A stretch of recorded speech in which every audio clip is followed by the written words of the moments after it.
your outcomes in life are often a lagging measure of your habits. We think the thing that needs to change is the bank account or the test score or the number on the scale, but actually the thing that needs to change are the habits that precede those outcomes. Rather than making the goal the default, the thing that you focus on almost exclusively, let's make the system the default, and then only check in on the goal occasionally to see if we're moving in the right direction. Achieving a goal only changes your life for the moment. It's actually not the thing that you're looking for. We think the results are the thing that needs to change, but it's actually the process behind the results. Like, if you have a messy room, let's say your bedroom is a mess, and you set a goal to clean that room, you can get motivated and do it for 2 or 3 hours, and then you turn around and you have a clean room for now. If you don't change the messy habits that led to a dirty room in the first place, then you turn around 2 weeks later and you have a messy room again. And so actually you don't need a clean room, you need better cleaning habits, and then your room will always be clean. You don't need to lose weight, you need better eating habits, and then your weight will always be around where you want it to be. You don't need more money, you just need better financial habits, and then you'll always have enough money to manage the thing that comes up.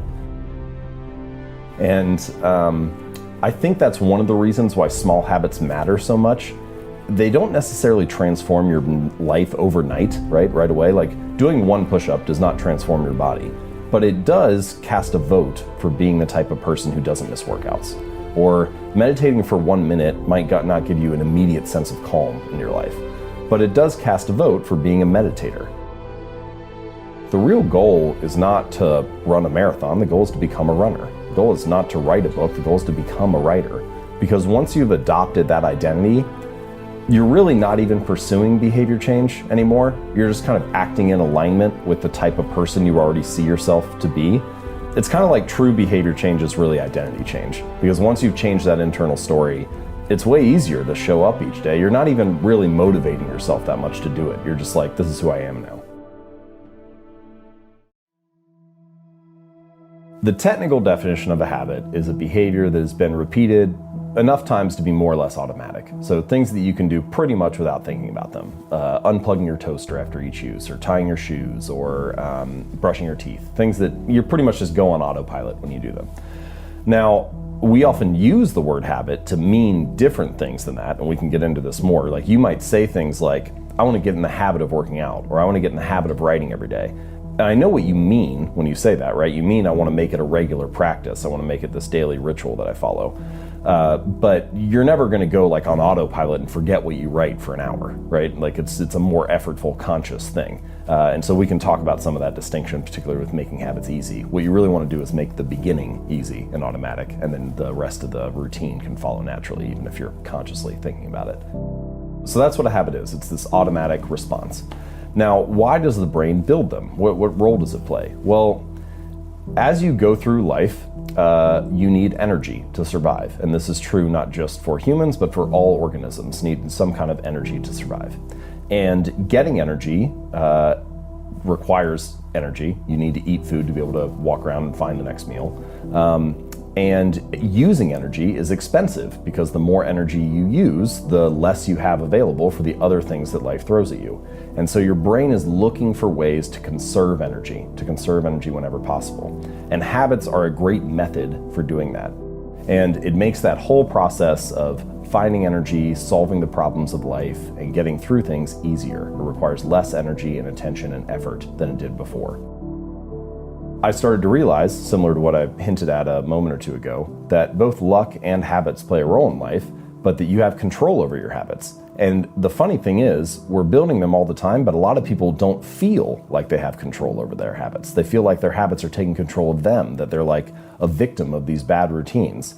And once you start to dive in a little bit and like uncover the layers and realize what a habit is and how it works, then you start to develop a little more control over it. And I think if we're going to be building habits anyway, then it makes more sense to be able to understand how they work and how to structure them, so that you can be the architect of your habits rather than the victim of them. It's not that luck and randomness and uncertainty don't play a role in life. They do. You know, luck is a part of all of our lives to a certain degree, both good fortune and bad. But by definition, you don't have control over luck. And your habits also matter. And I think that the reason they're so worthwhile to focus on and understand is that they are the portion of your life that you can influence that also determines your outcomes. It's not just luck, it's not just habits, but one of those you have control over. And so it makes sense. The only reasonable strategy is to focus on what you can control. If you spend all of your time focusing on things you can't control, then you're just going to end up frustrated. Talent and genes, they play a role, and it's important. People have natural predispositions to things that make them better. But what you find is that nearly always when someone is a great performer in a particular domain, they are both well suited, so naturally talented or have some kind of predisposition to that area, and well trained. And so even if you are talented, you can't succeed without having great habits to execute and to fully realize the potential that you have. A lot of the time people talk about, I want to have more money, or I want to lose weight, or I want some kind of result. But the truth is, your bank account is a lagging measure of your financial habits. Your weight is a lagging measure of your eating habits. Your knowledge is a lagging measure of your learning and reading habits. And so it's actually, we think the thing that needs to change is the bank account or the test score or the number on the scale, but actually the thing that needs to change are the habits that precede those outcomes. How do we come to believe things about ourselves? Because when you come into the world as a baby, you don't have any preset beliefs or notions. That's not to say that, again, your genes don't matter. They certainly matter in some sense, like your height might be more or less baked into your DNA.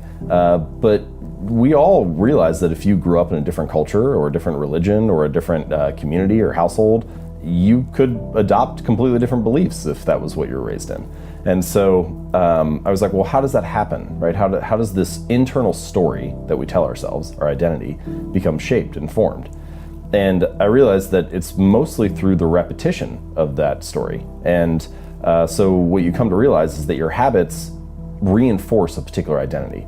And sometimes this can be positive and sometimes it can be negative. The story could be things like, I'm bad at math, or I'm terrible at remembering people's names, or I'm not good at remembering directions to places. Yeah. And all of those that's just an internal story that you tell yourself.